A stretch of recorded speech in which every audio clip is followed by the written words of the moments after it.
नमस्कार मित्रांनो, स्वागत आहे आपल्या यूट्यूब चॅनलवरती। तर मित्रांनो, आजच्या व्हिडिओमध्ये आज आपण मुख्यमंत्री माझी लाडकी बहीण योजनेबद्दल नवीन अपडेट ज्या काही आलेल्या आहेत त्या आज आपण या व्हिडिओच्या माध्यमातून पाहणार आहोत। तर तुम्हाला ऑलरेडी माहित आहे, मुख्यमंत्री माझी लाडकी बहीण योजनेअंतर्गत महाराष्ट्रात रहिवासी असणाऱ्या प्रत्येक महिलेला दर महिन्याला 1500 रुपये प्रमाणे त्यांच्या अकाउंटमध्ये पैसे जमा होणार आहेत। पण याच्यासाठी त्यांना हा ऑनलाईन अर्ज किंवा ऑफलाईन अर्ज भरायचा आहे। याच्याबद्दल नवीन अपडेट्स जे आहेत त्या आज आपण या व्हिडिओच्या माध्यमातून पाहणार आहोतच। त्याचबरोबर जे काही नवीन चेंजेस झालेले आहेत, तुम्हाला अर्ज भरताना तुम्हाला किती पैसे तिथं द्यावे लागणार आहेत किंवा शासन किती पैसे देणार आहे अर्ज भरताना, त्या सगळ्या गोष्टी आज आपण या व्हिडिओच्या माध्यमातून पाहणार आहोत। तसेच जे काही नवीन नियम आणि अटी लागू आहेत याच्याबद्दल देखील बऱ्याच महिलांना शंका आहेत। ऑलरेडी मी एक व्हिडिओ देखील याच्यावरती बनवला होता, तरी देखील बऱ्याच महिला वर्गांनी याच्यावरती मेसेजेस केले की त्यांना फॉर्म भरताना या गोष्टीचा जो काही प्रॉब्लेम आला होता त्या सर्व त्यांचे जे काही बेसिक क्वेश्चन्स असतील याच्यावर देखील आपण अनालिसिस करून तुमच्यापर्यंत तुमच्या प्रत्येक प्रश्नाचं उत्तर देण्याचा प्रयत्न आपण प्रत्येक व्हिडिओच्या माध्यमातून करत असतोच। तर तुम्ही पहिल्यांदाच आपला चॅनल बघत असाल तर सर्वप्रथम चॅनलला सबस्क्राईब करा, व्हिडिओला लाईक करा आणि जास्तीत जास्त सर्व महिलांवर्गांपर्यंत हा व्हिडिओ नक्कीच पोहोचवा, जेणेकरून प्रत्येकाला या योजनेचा लाभ हा झाला पाहिजे। मग सगळ्यात अगोदर जो काही अर्ज आहे आता मुख्यमंत्री माझी लाडकी बहीण योजनेचा, तो तुम्ही ऑफलाईन किंवा ऑनलाईन दोन्हीही भरू शकता। बऱ्याच महिलांचा असा प्रश्न आहे की सर आम्ही हा फॉर्म ऑफलाईन भरू द्या की ऑनलाईन। जर बऱ्याच ठिकाणी आता ऑफलाईन देखील फॉर्म हा भरून घेतला जात आहे, पण तुमचा ऑफलाईन भरून घेतल्यानंतर तुम्ही जे काही तिथे डॉक्युमेंट सबमिट करता परत एकदा तुमचा ऑनलाईन ते भरणारच आहेत नंतर ॲपद्वारे, किंवा तुम्ही देखील नारी शक्ती दूध या ॲपवरती जाऊन मोबाईल प्ले स्टोअरवरती जाऊ शकता। मोबाईल फोन अँड्रॉइड फोन असेल तुमच्याकडे तर प्ले स्टोअरवरती तुम्ही एक ॲप डाउनलोड करून घ्या, नारी शक्ती दूध, आणि या ॲपमध्ये तुम्ही स्वतःचं प्रोफाईल रजिस्टर करा आणि याच्या अंतर्गत जे काही ऑलरेडी तुमच्या गॅलरीमध्ये तुमचे फोटोज ठेवा, जे काही तुम्हाला डॉक्युमेंट्स लागणार आहेत ते डॉक्युमेंट्स तुम्ही ठेवा। ऑलरेडी मी सांगितलेलं आहे डॉक्युमेंटबद्दल संपूर्ण माहिती, आणि त्यातील जे काही डॉक्युमेंट्स तुम्हाला लागतील ते पिक करून तुम्ही फॉर्म भरू शकता। अतिशय सोप्या पद्धतीने तुम्ही फॉर्म भरू शकता। जरी तुम्हाला भरता आला नाही तरी घरातील कोणी सुशिक्षित व्यक्ती असेल किंवा दुसरे कोणी नातेवाईक असतील त्यांच्याकडून देखील तुम्ही हा फॉर्म भरून घेऊ शकता। अतिशय इझी वेनं तुम्ही भरू शकता। जर तुम्हाला घरात फॉर्म भरता येत नसेल तर तुम्ही नजीकच्या सेतू केंद्राकडे जाऊन तुम्ही फॉर्म भरून घेऊ शकता, CSC केंद्राकडे भरून घेऊ शकता। अंगणवाडिका सेविकांना देखील याची परवानगी दिलेली आहे, आणि शासन अंगणवाडिका सेविका आणि त्याचबरोबर जे काही सेतू केंद्र आहेत प्रत्येकाला पर फॉर्म मागे 50 रुपये ते देणार आहेत। म्हणजे फॉर्म भरताना तुम्हाला एकही रुपया तिथे द्यायचा नाही आहे। ओके, तर शासन स्वतःहून पर फॉर्मला, म्हणजे तुम्ही जर तिथं जाऊन फॉर्म भरला तर तुमचे 50 रुपये हे शासनच त्या सेतू केंद्राला किंवा त्या अंगणवाडिका सेविकेला देणार आहेत।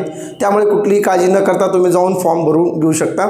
आणि डॉक्युमेंटमध्ये बरीच शिथिलता आता आलेली आहे, कारण बऱ्याच महिलांचा प्रॉब्लेम होता की आमच्याकडे उत्पन्नाचा दाखला नाही आहे, आमच्याकडे जे काही डोमिसाईल सर्टिफिकेट ज्याला म्हणतो ते सर्टिफिकेटचा त्यांचा इश्यू होता, कारण डोमिसाईल सर्टिफिकेट काढण्यासाठी बरेच डॉक्युमेंट लागणार होते। हे देखील आता रद्द झालेली आहे।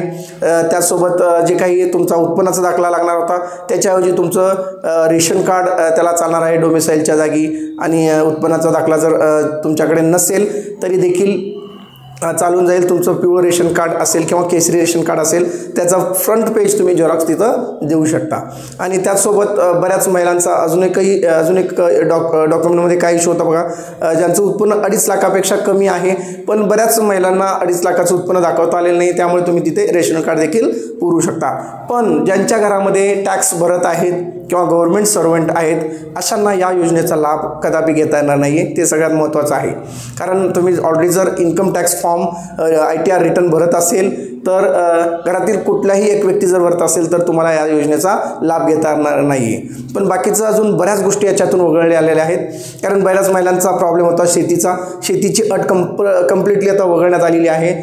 5 एकर असं त्यावेळेस नोंद केली होती की 5 एकरपेक्षा कमी शेती असणाऱ्यांनाच या योजनेचा लाभ घेता येणार होता, पण ती अट देखील संपूर्णतः आता वगळण्यात आलेली आहे। म्हणजे ही एक आनंदाची बाब आहे सगळ्या महिलांसाठी, आणि जास्तीत जास्त महिला वर्गांना याचा आता लाभ घेता येणार आहे। आणि अजून एक, ज्यांच्या घरामध्ये 4 व्हीलर असेल, 4 व्हीलर ट्रॅक्टर वगळून बाकीच्या ज्या काही 4 व्हीलर असतील जर तुमच्याकडे असेल, तुमच्या घरातल्या एकाही जरी व्यक्तीकडे त्याचं रजिस्ट्रेशन तुम्ही केलेलं असेल तर तुम्हाला त्या योजनेचा लाभ घेता येणार नाही आहे. हे देखील महत्त्वाचं आहे. ह्या गोष्टी तुम्ही पाहू शकता आणि बऱ्याच अजून काही अपडेट्स आहेत ते तुम्हाला मी आता दाखवतो. पाहिजे तुम्ही पाहू शकता. आणि अजून एक तुम्हाला ऑलरेडी मी सांगितलेलं आहे की अर्ज भरण्याची मुदतवाढ देखील आता झालेली आहे. ओके, 2 महिन्याचा कालावधी आता दिलेला आहे. कारण बऱ्याच महिलांनी जाऊन शासनाला देखील निवेदन दिलेले आहेत ग्रुप वाईज. त्यामुळे शासनाने ऑलरेडी याची घोषणा केलेली आहे आणि आता याची मुदतवाढ देखील आता झालेली आहे. त्यामुळे तुम्हाला तिथं देखील आता काही टेन्शन घ्यायचं कारण नाही आहे. तर तुम्हाला बघा, योजनेच्या पात्रतेत आदिवासी प्रमाणपत्र आवश्यक असल्याचे पहिल्यांदा नमूद करण्यात आले होते. पण ज्यांच्याकडे याचं प्रूफ नाही आहे आदिवासी दाखला, तर त्याचं तुम्ही आता लाभार्थी बघा, याच्यामध्ये बघा, या योजनेमध्ये पात्रतेमध्ये आदिवासी प्रमाणपत्र आवश्यक असल्याचे नमूद करण्यात आले होते.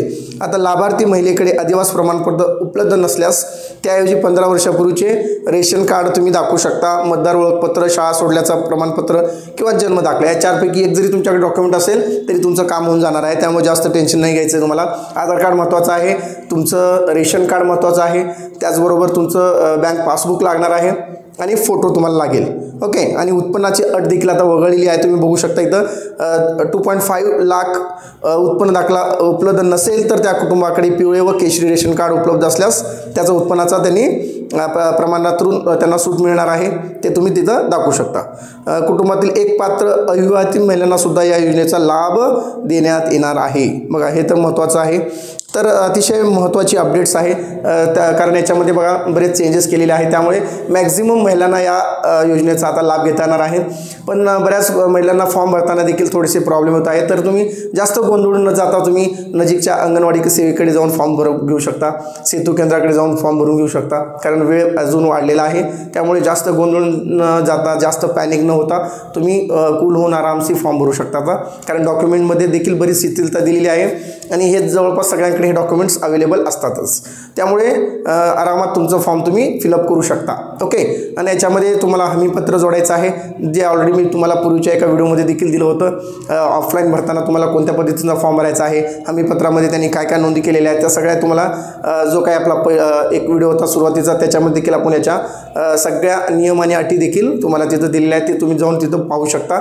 फक्त मला बऱ्याच महिलांनी जो काही डाऊट विचारला होता याच्याबद्दल मी तुम्हाला तो डाऊट क्लिअर केला की तुम्ही आता ऑफलाईन आणि ऑनलाईन ह्या दोन्ही पद्धतीनं फॉर्म हा भरू शकता. जरी तुमचा ऑफलाईन भरून घेतला तरी नंतर ते जे काही CSC केंद्रवाले किंवा सेतू केंद्रवाले किंवा अंगणवाडीवाले परत तुमचा ऑनलाईन पद्धतीने ते फॉर्म भरून घेतात. त्यामुळं जास्त टेन्शन घेण्याची गरज नाही आहे. ओके, सर दोन्हीही फॉर्म तुम्ही भरू शकता.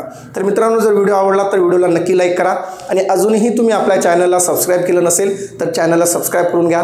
कारण असेच नवीन अपडेट जे काही शासनाचे नवीन अपडेट्स येत असतात ते सर्व अपडेट आपण तुमच्यापर्यंत पोहोचण्याचा प्रयत्न करत असतो आणि जास्तीत जास्त महिलांपर्यंत हा व्हिडिओ पोहोचवा. कारण अजूनही बऱ्याच खेडेगावामध्ये बऱ्याच महिलांपर्यंत हा व्हिडिओ पोहोचलेला नाही आहे. त्यांना अजून बऱ्याच गोष्टी माहीत नाही, डॉक्युमेंट काय लागतं, त्यामुळे ते गोंधळात आहेत. नवीन जी आता अपडेट आलेली आहे याच्याबद्दल देखील बऱ्याच महिलांना याच्याबद्दल काहीच कल्पना नाही आहे. त्यामुळे जास्तीत जास्त व्हिडिओ शेअर करा. जेवढे तुमचे ग्रुप्स असतील त्याच्यामध्ये शेअर करा. कारण एखाद्या महिलेला जर याच्याबद्दल माहिती नसेल तर त्यांना त्याची माहिती मिळून जाईल आणि त्या या योजनेपासून वंचित राहू शकणार नाहीत. तर विद्यार्थी मित्र हो, thank you so much for watching this video.